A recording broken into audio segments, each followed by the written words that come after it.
Da pescaria. Você não está entendendo? Jesus, eita glória, o barco tinha dono. Entenda uma grande verdade: Jesus tinha opções de escolha.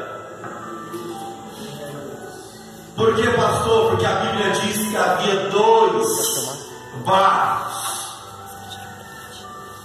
Então Jesus tinha a opção de escolha. Mas recebe isso no teu coração. Glória a Deus. O barco tinha nome. Glória. E Jesus não foi por opção de escolha. Ele não foi por falta de opção, melhor dizendo. Ele escolheu o teu barco. Aleluia.